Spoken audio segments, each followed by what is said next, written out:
Hello guys, welcome back to my channel. मैं निशा। आज मैं आप लोगों के लेके आई हूँ जो लोग भी सीटेट का एग्ज़ाम जुलाई में देने जा रहे हैं उनके लिए मोस्ट इंपॉर्टेंट PYQs लेके आई हूँ। ये PYQs वो PYQs है जो हमारे एग्ज़ाम में पूछे जा चुके हैं। जितने भी मैं क्वेश्चन अभी तक मैंने कराए हैं आप लोगों के इससे पहले की वीडियो में, वो सभी PYQs हमारे एग्ज़ाम में पूछे गए हैं। वही मैं PYQs आज भी लेकर आई हूँ। जो भी हमारे PYQs अब तक देखिए, पेपर फर्स्ट और पेपर सेकेंड दोनों के PYQs कराऊंगी। अभी मैं पेपर फर्स्ट के PYQs कराऊंगी, इसके बाद पेपर सेकेंड के कराऊंगी PYQs आपके।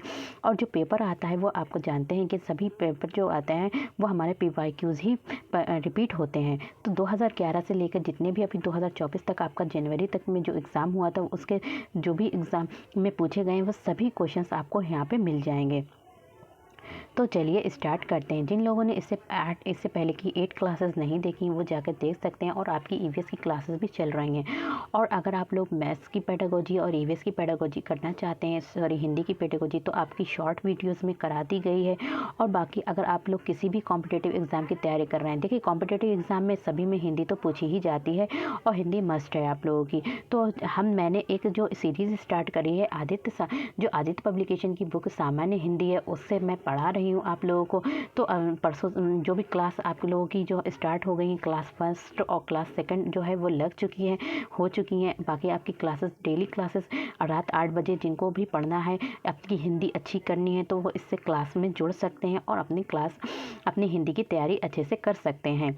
तो चलिए स्टार्ट करते हैं। जो आज मैं कराने जा रही हूँ, जो भी हमारा एग्ज़ाम हुआ था 26 जनवरी 2014 को हुआ था, तो इसमें जो क्वेश्चंस पूछा गया था, कौन सा पूछा गया था, ये क्वेश्चन हमारा पूछा गया था CDP में कि माशिबो यानी कि CBSE द्वारा अपनाए प्रगतिशील शिक्षा के प्रतिमान में, किसकी प्रगतिशील शिक्षा की यहाँ पे बात हो रही है, उसके प्रतिमान में बच्चों का सामाजिकरण जिस प्रकार से किया जाता है, यानी कि प्रगतिशील शिक्षा में बच्चों का सामाजिकरण जिस प्रकार से किया जाता है, उससे अपेक्षा की जा सकती है कि वे सामूहिक कार्य में सक्रिय भागीदारिता का निर्वाह करें। तो बच्चे जो हैं, प्रगतिशील शिक्षा में क्या होता है, बच्चों को सामूहिक रूप से उनकी भागीदारिता का निर्वाह करें तथा सामाजिक कौशल सीखें। और कौन से कौशल सीखें? सामाजिक कौशलों को सीखें। नेक्स्ट हमारा क्वेश्चन है, कह रहे हैं कि निम्नलिखित में से कौन सा वाइगोत्स्की के सामाजिक सांस्कृतिक सिद्धांत पर आधारित है। कौन सा इसमें में से कौन सा ऐसा है जो वाइगोत्स्की के सामाजिक सांस्कृतिक सिद्धांत पर क्या है, आधारित है। तो कौन सा है हमारा जो आधारित है, वो हमारा पारस्परिक शिक्षण, यानी कि पारस्परिक शिक्षण जो है वो हमारा क्या है, वाइगोत्स्की के सामाजिक सांस्कृतिक सिद्धांत पर आधारित है। तो जो पारस्परिक शिक्षण क्या होता है, जो पारस्परिक शिक्षण है तो इसमें जो होता है क्या होता है, इसमें टीचर भी होता है और जो स्टूडेंट है वो भी होता है। तो टीचर और स्टूडेंट के बीच मध्य जो होता है, इस क्या होता है, संवादात्मक गतिविधि को कहते हैं। संवादात्मक कौन सी विधि? संवादात्मक गतिविधि को क्या कहते हैं हम? पारस्परिक शिक्षण कहते हैं। इसमें जैसे बच्चे को नहीं समझ आ रहा है तो वो बच्चे टीचर से पूछ सकते हैं, और टीचर को जो भी बताना है तो बच्चे से अंतःक्रिया करके उन्हें बताकर, तो इस तरीके का शिक्षण होता है उसे पहलते हैं पारस्परिक शिक्षण बोलते हैं, जिसका संचालन जो है 4 विशेष रणनीतियों, संचितीकरण, प्रश्न पूछना। बच्चे क्या करेंगे इसमें जो है, बच्चे जो है यहाँ पे जो स्टूडेंट हैं वो किससे, टीचर से क्वेश्चन करेंगे, और टीचर क्या करेगा, उनको स्पष्ट करना और उनकी भविष्यवाणी भी करता है। टीचर क्या है, मतलब ऐसा करेंगे तो ऐसा हो जाएगा, भविष्यवाणी करने के तहत किया जाता है।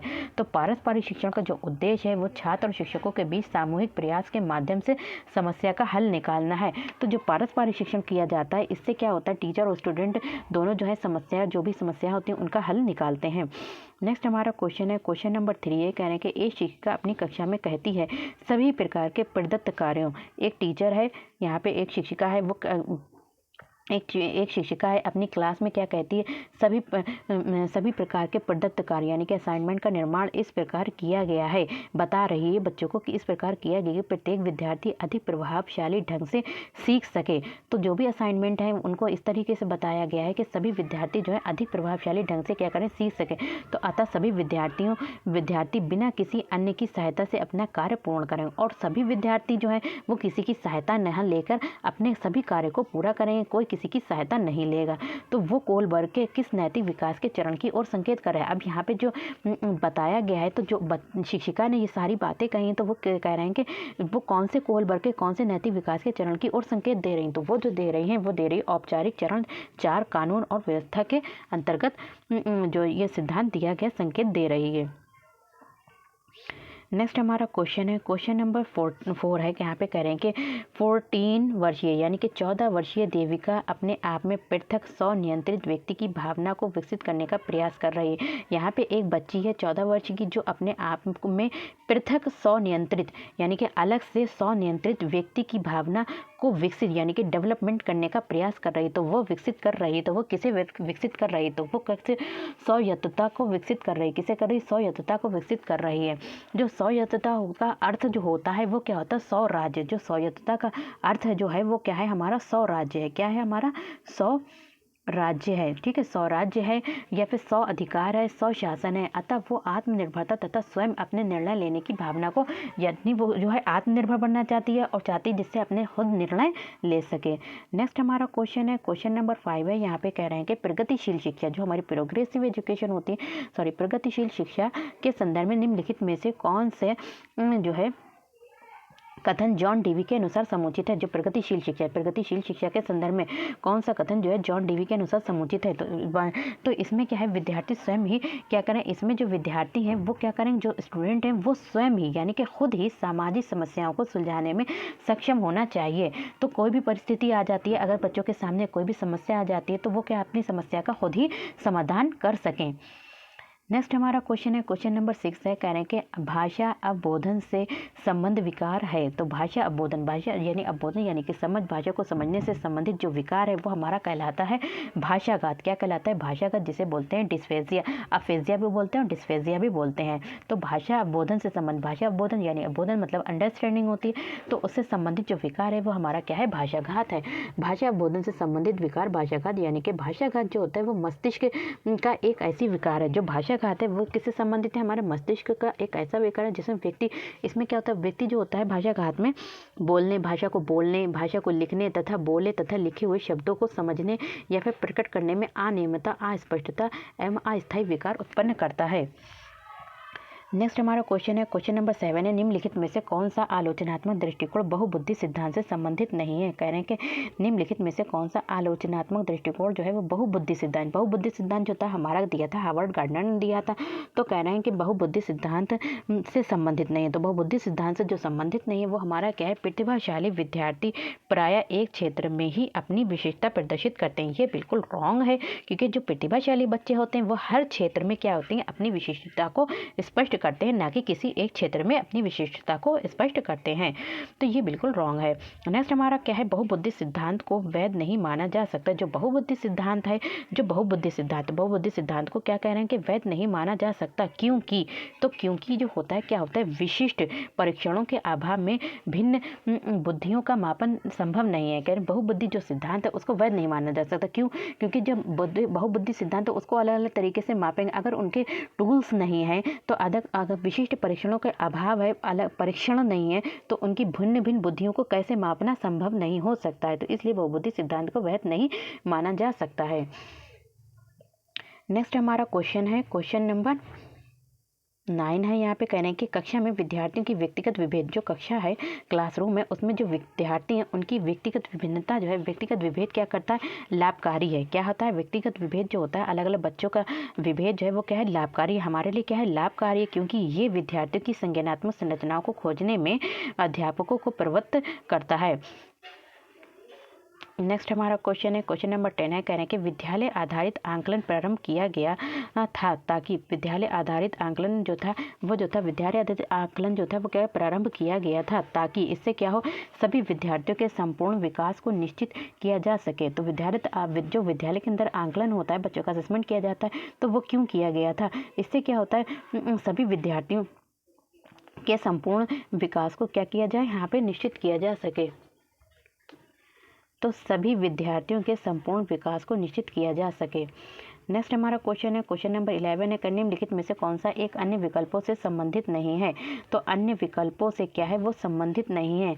तो कौन सा ऐसा है जो अन्य विकल्पों से संबंधित नहीं है, तो हमारा है स्व आंकलन के कौशल को प्रतिमानित करना क्या है, हमारा जो है वो क्या है, अन्य विकल्पों से संबंधित नहीं है। देखिए, प्रश्नोत्तर सत्रों का संगठित करना, प्रश्नोत्तर सत्रों को संगठित करना, किसी विषय पर विद्यार्थियों की प्रतिक्रिया लेना, और क्या है, प्रश्नोत्तरी क्विज करना, तो ये अलग चीज़ चीज़ें हैं, लेकिन 100 आंकलन खुद सेल्फ जो होता है, सेल्फ आंकलन जो सेल्फ असेसमेंट होता है, उसको कह रहे हैं कि 100 आंकलन के कौशल का प्रतिमानित करना। तो ये अलग है, क्योंकि जो 100 आंकलन के कौशल को प्रतिमानित करना अन्य 3 विकल्पों से क्या है, हमारा भिन्न है, क्योंकि अन्य आंकलन का मूल्यांकन की पद्धति शिक्षक या फिर अन्य किसी परीक्षक द्वारा की जाती है। देखिए बाकी जो है इन सब का जो है शिक्षक किया करेगा या फिर कोई और करेगा, ठीक है, प्रश्नोत्तर पूछेगा या फिर क्विज पूछेगा, लेकिन 100 आंकलन जो करता है तो वो खुद करता है, जबकि जो 100 आंकलन कौशल का प्रतिमानित करता है वो स्वयं बच्चा ही करता है। शिक्षक करेगा अपना खुद का आंकलन, बच्चे करेंगे द्वारा आंकलन करने तथा उससे प्रतिमानित रूप से स्थापित करने का बोध कराता है, जो निष्पक्ष नहीं हो सकता है। नेक्स्ट हमारा क्वेश्चन है, क्वेश्चन नंबर 12 है, कहने निम्नलिखित में से कौन सा प्रश्न अपने विशिष्ट क्षेत्र से ठीक तरह के से मिला हुआ है। तो निम्नलिखित में से कौन सा प्रश्न जो है अपने विशिष्ट क्षेत्र से मिला हुआ है। तो कौन सा प्रश्न जो अपने विशिष्ट क्षेत्र से मिला हुआ है, तो कौन सा मिला है। निर्धारित कीजिए कि दिए गए माप को विश्लेषण में से कौन सा मापक आपको उत्तम परिणामों को पाने में सर्वाधिक प्रवृत्त कर सकता है। नेक्स्ट हमारा क्वेश्चन है, क्वेश्चन नंबर 13 है, निम्नलिखित में से कौन सी सर्वाधिक प्रभावशाली विधि हो सकती है। निम्नलिखित में से कौन सी सबसे अधिक प्रभावशाली विधि हो सकती है जो आपकी इस अपेक्षा को पूरी कर सके कि वंचित विद्यार्थी अपने भागीदारिता द्वारा सफल हो सकते हैं। यानी कि कौन सी सर्वाधिक प्रभावशाली विधि हो सकती है, ऐसी कौन सी विधि है जो प्रभावशाली हो सकती है इस अपेक्षा से कि पूरी हो सके। वंचित विद्यार्थी कौन होते हैं, जो पिछड़े हुए छूट गए हैं, जो नहीं स्कूल जा सके हैं, जो नहीं पढ़ सके हैं क्योंकि उनके घर से और विद्यालय बहुत ही दूरी पर है, तो उन बच्चों को कह रहे हैं उनकी वंचित विद्यार्थी अपनी भागीदारिता द्वारा क्या सफल हो सकें। तो उसके लिए प्रभावशाली विधि कौन सी हो सकती है। तो उसके लिए जो प्रभावशाली विधि है वो हमारी क्या है, आप उनकी सफलता हेतु उनकी क्षमता में विश्वास को अभिव्यक्त करें कि नहीं आप सफल हो सकते हैं। हम बच्चों से क्या कहेंगे कि नहीं आप सफल हो सकते हैं क्योंकि आप अच्छे हैं, आप अच्छे स्टूडेंट हैं, आप नहीं पढ़ पाए तो क्या हुआ, कोई बात नहीं, लेकिन आप जो है आगे चलकर सफल हो सकते हैं। हम क्या करते हैं, उनके अंदर विश्वास को जगाते हैं। नेक्स्ट हमारा क्वेश्चन है, क्वेश्चन नंबर 14 है। यहाँ पे जो हमारा क्वेश्चन नंबर 14 है, कह रहे हैं कि निम्नलिखित में से कौन सा विकासात्मक विकार का उदाहरण नहीं है। तो विकासात्मक विकार का जो विकासात्मक विकार है उसका उदाहरण नहीं है। तो विकासात्मक विकार का जो उदाहरण है वो हमारा क्या है, पर अभिघातज तनाव। कौन सा हमारा पर अभिघातज तनाव जो है वो विकासात्मक तनाव का उदाहरण नहीं है। नेक्स्ट हमारा क्वेश्चन है, क्वेश्चन नंबर 15 है और लास्ट क्वेश्चन है, कह रहे हैं कि बहुशिक्षण शास्त्रीय तकनीकें, वर्गीकृत अधिगम सामग्री, बहु आंकलन तकनीकें तथा कह रहे हैं कि बहुशिक्षण शास्त्रीय तकनीकें, वर्गीकृत अधिगम सामग्री, बहु आंकलन तकनीकें तथा परिवर्तनीय जटिलता एवं सामग्री का स्वरूप निम्नलिखित में से किससे संबंधित है। तो निम्नलिखित में से किससे संबंधित है, हमारी विभेदित अनुदेशन से संबंधित है। किससे संबंधित है, हमारा विभेदित अनुदेशन से संबंधित है। देखिए उचित तकनीकी प्रक्रियाओं को और संसाधनों का सर्जन, उपयोग तथा प्रबलन के द्वारा अधिगम और कार्य प्रदर्शन सुधार के लिए अध्ययन और नियमित आभास है। ये सभी जो है विभेदित अनुदेशन के अनुरूप आते हैं। तो वीडियो पसंद आए तो लाइक से सब्सक्राइब माय चैनल, और आप लोग को इसका PDF चाहिए तो आप लोग इसको ज्वाइन कर सकते हैं। तो मिलते हैं नेक्स्ट वीडियो में जल्दी। आप लोगों की जो हिंदी की पेडागोजी है, जो भी हिंदी की पेडागोजी के पूछी गई है, देखिए आप लोगों का 15 मार्क्स का इसमें तो पैराग्राफ आपका पूछा जाता है, हिंदी की बात करते हैं, और 15 मार्क्स की आपकी पेडागोजी आती है। तो पेडागोजी मैं करा दूंगी और आप लोगों को जैसे कि पैराग्राफ कैसे सॉल्व करना है उसको भी जल्दी मैं बताऊँगी। तो वीडियो पसंद आए तो like share subscribe my channel. Thank you, have a nice day.